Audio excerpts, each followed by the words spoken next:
Assalamualaikum warahmatullahi wabarakatuh. Alhamdulillah wa syukurillah. La khala wa la quwata illa billah. Saudara-saudara yang dimuliakan Allah, saya beberapa kali ketemu dengan orang-orang sukses. Bukan sekedar sukses, tapi sukses luar biasa menurut saya. Yang pertama ketemu dengan orang biasa-biasa lah, tapi jadi tokoh. Cuma sebelumnya dia seorang preman, kemudian dia melakukan segala yang diinginkan sewaktu masa gelapnya. Tapi kemudian sampai pada satu titik dia kemudian turun, berubah. Jadi ya ada di Kalimantan dan jadi tokoh yang disegani. Begitu dia menjadi tokoh, disiplinnya luar biasa. Bahkan semua orang mengakui bahwa orang itu konsisten antara ucapan dengan perbuatannya. Di mana letak suksesnya? Berubahnya itu. Ternyata orang berubah menuju sukses itu ya ada faktor X yang menentukan juga. Selain juga ada ikhtiar dari orang tersebut untuk mau berubah. Tapi kata kunci adalah perubahan itu nggak susah. Semua orang bisa berubah menuju lebih baik. Semua orang bisa berubah dari gagal menjadi sukses. Dan banyak aspek yang harus kita tekuni, kita pelajari dari orang-orang yang sukses itu. Ini yang pertama. Yang kedua, belum lama saya ketemu dengan dia orang Jawa Timur lah. Sukses luar biasa. Dulu tukang sapu, ya nggak punya rumah, sering ke rumah temannya bermalam, ya makan di situ, kemudian pagi nyapu-nyapu. Tapi kemudian dia tekun dalam bidang tulis menulis. Dia nulis, di print sendiri, di fotokopi, dijual ke temannya. Akhirnya menjadi pemilik koran setelah bekerja di majalah. Pemilik koran kemudian melahirkan banyak anak koran di setiap kabupaten. Kemudian dia memiliki TV, menjadi orang sukses dalam bidang jurnalistik. Dan setiap apa yang dia lihat jadi tulisan. Dan ini diakui sebagai pembaharuan pemikiran di luar mainstream. Kalau boleh saya sebut namanya Pak Dahlan Iskan.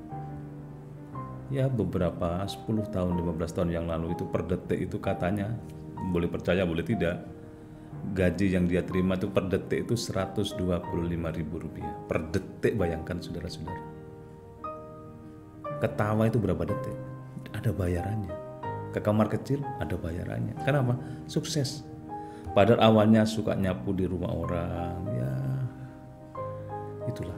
Ternyata sukses itu enggak susah-susah amat. Semua orang bisa merubah dirinya menjadi sukses.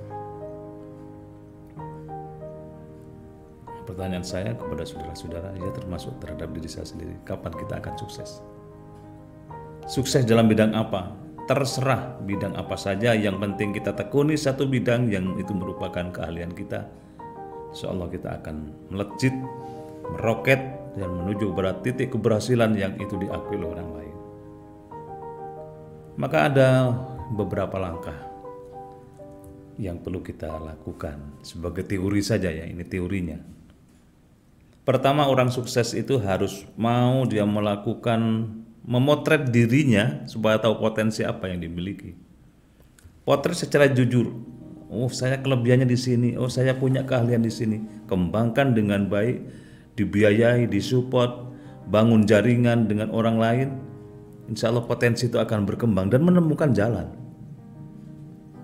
Anak-anak muda sekarang begitu, anak generasi milenial itu sudah tidak bisa dianggap sebagai orang yang, kan banyak orang mengatakan karena tidak pakai sepatu pagi hari, bajunya tidak dimasukkan, dikenal lontang-lantung, padahal sebenarnya dia adalah anak yang sibuk di tengah keheningan, di kesunyian di kamarnya masing-masing. Dia sibuk mengeksplor kemampuan dirinya dalam dunia sosmed misalnya, berkarya, menghasilkan.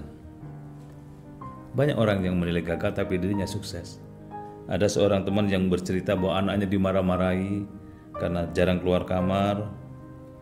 Ternyata begitu dimarahi, kenapa kok nganggur saja setelah tamat perguruan tinggi? Dia tunjukkan rekeningnya kepada orang tuanya. Ini loh Bu, ini Pak, rekening saya dapat transferan dari karya saya di kamar ini.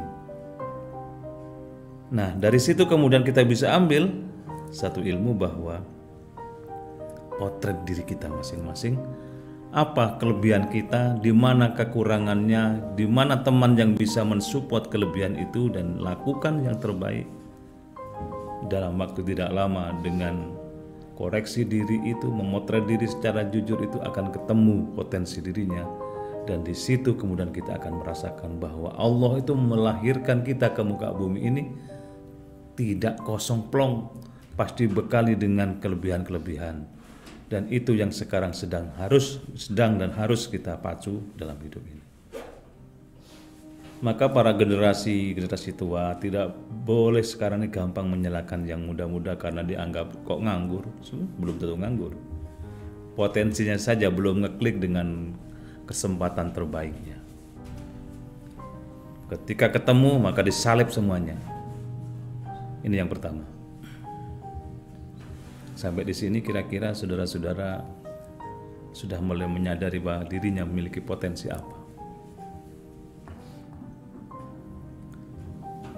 Di sebuah desa saya ketemu dengan seorang anak yang itu adalah 9 bersaudara, kurang lebih 9 bersaudara. Dulu ayahnya saya kenal, tapi meninggal dunia.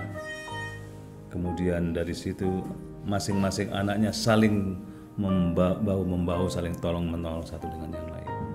Mulai dari pendidikannya yang sukses membiayai adik-adiknya terus. Kemudian dari itu kemudian meningkat bagaimana membangun keluarga, dibantu yang satu dengan yang lain, saling tolong satu dengan yang lain. Keluarga sudah selesai, berikutnya meningkat bagaimana dengan pendidikan yang lain sampai kemudian selesai semua. Pendidikan selesai, membangun rumahnya, kemudian selesai membangun rumahnya masing-masing, sekarang sudah mulai menginjak bagaimana membiayai beribadah haji. Terus meningkat terus. Itu salah satu di antara bukti bahwa orang sukses itu perlu kebersamaan. Kalau tadi tahu potensi diri, yang kedua kebersamaan. Kebersamaan itu bisa dengan teman yang sepaham, yang sama bakatnya, atau sekeluarga. Silakan saudara-saudara pilih sendiri menuju sukses di tengah sunyi, menuju sukses bersama-sama. Yang kedua, jangan malu kita ngoreksi diri sendiri. Saya ternyata menggunakan waktu ini tidak maksimal ya. Allah berikan 24 jam kepada saya, ini saya gunakan yang produktif cuma sekian menit, sekian jam. Sampai-sampai ada seorang kiai di Jawa Barat mengadakan penelitian 24 jam yang Allah berikan kepada manusia ini. Penggunaannya itu beragam. Pertama, ditelitilah bagaimana bekerja orang itu. Bekerjanya ternyata 9 jam dalam sehari. Kalau usianya 60 tahun, maka 27 tahun bekerja. Tidur 8 jam sehari semalam. Kalau dia usia 60 tahun, 22 tahun. Sholat itu diteliti juga. Ternyata sholat dalam 5 kali sehari semalam itu dihitung 2 jam. Ya lama banget 2 jam itu. Mungkin dengan nyari sandalnya atau wudunya, wiritannya 2 jam. Itu kalau usia seseorang 60 tahun berarti 5 tahun dia sholat. Ngobrol ya jagong dan itu sama dengan sholatnya 2 jam, 5 tahun. Hal-hal yang tidak diperhitungkan itu 1 tahun, 1 jam. Dalam hitungan 60 tahun, 1 tahun. Jadi kita ini sebenarnya lebih banyak dibandingkan upaya vertikal dengan horizontal, itu lebih banyak horizontalnya. Horizontal yang tidak diniati untuk mencari ridha Allah ya hanya dapat horizontal. Maka yang disarankan ketika kita akan bekerja, sebut nama penguasa dunia ini, Allah. Bismillah tawakkaltu ala Allah. La khala wala quwata illa billah. Menyerahkan sepenuhnya kepada Allah soal rezeki, halal, banyak, luas dan sebagainya. Tidur, sebut nama Allah sebelum tertidur. Bismika Allahumma ahya wa bismika amut. Atas namamu ya Allah saya hidup, dan atas namamu saya mati. Karena tidur itu hakikatnya mati sementara. Berarti 22 tahun kalau 8 jam itu tadi bernilai ibadah. Bekerja juga bernilai ibadah karena diawali dengan sebutan nama Allah. Ibadah, sholat, ibadah tentu. Yang nggak bisa dikompromi itu kan jagongan tadi. Kan nggak ada dalam satu acara sebelum kita jagongan mari kita awali dengan bacaan basmalah. Nggak lazim, nggak umum. Ngobrol sana kesini kemudian kadang-kadang campuran gibah, ngerasani teman dan sebagainya. Itu nggak produktif. Maka orang yang mengetahui peta dirinya, ternyata dalam 24 jam itu dipergunakan untuk apa saja, dia kemudian kalau ternyata sedikit yang produktif, dia salahkan diri sendiri. Ini tahap kedua. Koreksi diri di depan cermin kejujuran, salahkan dirinya kalau ternyata nggak produktif dalam hidup ini. Hidup Allah ciptakan untuk produktif kok malah nggak produktif. Siapa yang salah? Ya kita sendiri. Masa nunggu orang lain? Karena bekerja yang bagus adalah bekerja yang atas dasar kesadaran sendiri, bukan karena diawasi oleh orang lain, bukan karena diperintah orang lain. Ini yang kedua. Yang ketiga, seperti pensil itu ya, kita ini kadang-kadang menulis itu ada salahnya juga. Hidup itu juga begitu, ada salahnya, ada. Tapi jangan khawatir, di ujung sebelahnya pensil itu ada penghapus namanya. Orang kalau salah dalam hidup jangan khawatir, ada tempat menghapus kesalahan itu.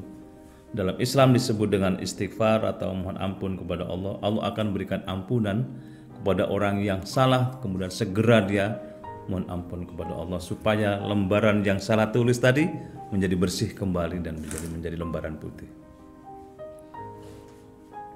Nah, saudara-saudara, saya kira saya sepakat kalau saudara-saudara merasa, termasuk saya sendiri merasa belum menjadi orang yang benar-benar steril. Kayaknya kok susah ya jadi orang yang steril itu. Karena tidak diprotek secara langsung oleh Allah kecuali Rasul Muhammad SAW. Beliau itu maksum. Maksum itu artinya dilindungi, diproteksi oleh Allah, tidak melakukan salah, khilaf dan dosa sama sekali. Memang dia teladan terbaik, uswah hasanah kita. Sehingga diprotek, dilindungi oleh Allah, dilindungi supaya tidak melakukan salah. Tapi kita itu diberikan kebebasan dengan akal, pikiran, hati, petunjuk dan sebagainya itu. Silakan berbuat apa saja. Kamu sudah tahu, begitu Allah kepada kita. Kamu sudah tahu yang salah begini akibatnya, yang benar begini. Tapi kadang-kadang kita ini masih kalah. Maka orang yang kepingin sukses dalam hidupnya itu hendaknya dia melakukan sesuatu yang lebih baik dari sebelumnya. Atas nama kesalahan itu ditutupinya dengan kebaikan-kebaikan. Kepingin sukses, lakukan yang terbaik dalam hidup ini. Ini yang ketiga. Yang keempat, ternyata orang sukses itu nggak ada yang leha-leha, yang santai-santai. Seluruhnya adalah pekerja keras. Orang yang berpikir keras, bekerja keras, sungguh-sungguh mau move on, bangkit dari keterpurukan, dari kesalahan, dari dunia gelap menuju yang terang, yang lebih baik. Kerja keras dari gagal sukses, begitu seterusnya dalam hidupnya. Dan dia sadar bahwa sukses itu memang harus berproses. Ini yang keempat, sungguh-sungguh. Kita harus sungguh-sungguh di dalam mencapai titik kulminasi keberhasilan dalam ikhtiar itu. Nah, di situ keempat. Nah, yang kelima ini yang penting sekali buat saudara-saudara dan kita semua, bahwa menuju sukses itu tidak boleh artinya dok nyengen. Nah, bahasa saya itu dok nyengen itu ya kadang semangat, kemudian kadang kendor, kadang malas, kadang nggak berbuat apa-apa. Harus terjaga secara konsisten di dalam semangat melakukan ikhtiar secara maksimal menuju sukses. Orang-orang sukses begitu rata-rata. Coba lihat Lee Kuan Yew, Perdana Menteri Singapura itu. Dia kalau bekerja tengah malam baru pulang, pagi berangkat lagi, begitu seterusnya. Kenapa? Dikeloni pekerjaannya itu. Pak Muhajir yang sekarang menjadi menteri itu, dulu ketika jadi rektor di Malang, saya pernah tanya, apa konsepnya menjadi seorang rektor sehingga kampusnya berhasil seperti Unmu Malang? Beliau menyatakan, Jadi rektor itu harus ngeloni kampus. Saya sering pagi datang ke sini hanya untuk tanda tangan, setelah itu pulang, mandi, berangkat lagi ke sini, nanti pulang lagi sebentar, berangkat lagi ke sini, terus sampai ya kantor itu rumah kedua. Jam 11 malam datang lagi ngecek apakah ruangannya AC-nya ada yang masih menyala atau tidak, dimatikannya. Ada satpam yang sudah kesirip atau enggak, sepedanya diambilnya untuk shock terapi, seolah-olah dicuri.